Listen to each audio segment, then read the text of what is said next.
Floods, blessing in disguise. The floods during the monsoon season in 2010 affected people in all the 4 provinces of Pakistan. Thousands of people lost their family members, relatives or friends. Thousands, in fact hundreds of thousands, became homeless. Huge areas of land were flooded and the crops were destroyed. People lost cattle, chickens, and other sources of income. But people had faith in Allah. They did not give up hope. Soon, things started to change for the better for many of them. The floods were a blessing in disguise for Hasina Mai. She was a widow and a mother of 3 children. Before the floods, she worked as a maid in people's houses to feed her children. During the worst floods in Pakistan's history, Hasina lost her house and her job. Then, one of the non-governmental organizations, NGO, started work for the flood-affected people, gave her 50 hens with feed for 3 months. By the time the water receded, the hens were big enough to lay eggs. Hasina sold the eggs, then she bought more feed and also more hens.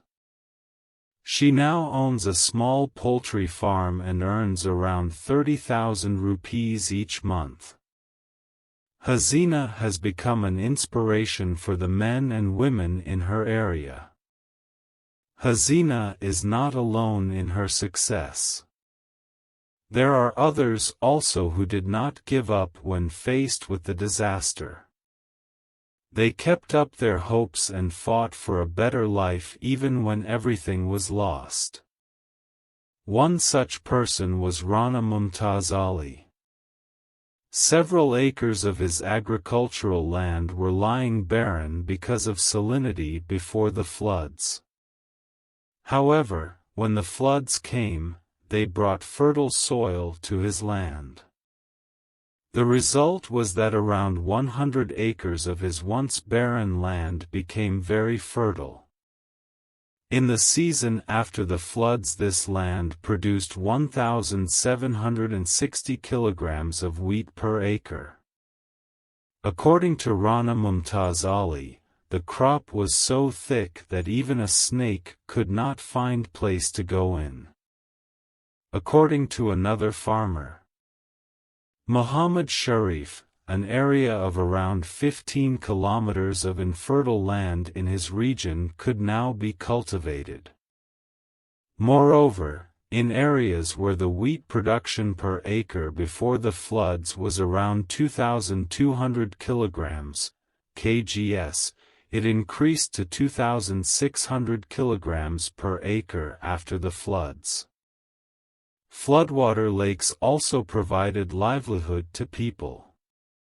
For example, one of the lakes that was naturally formed by the floods in one of the affected areas had plenty of fishes.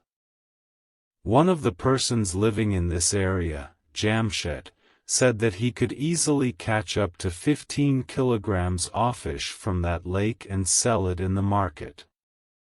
He said that, for him, the lake had proved to be a blessing.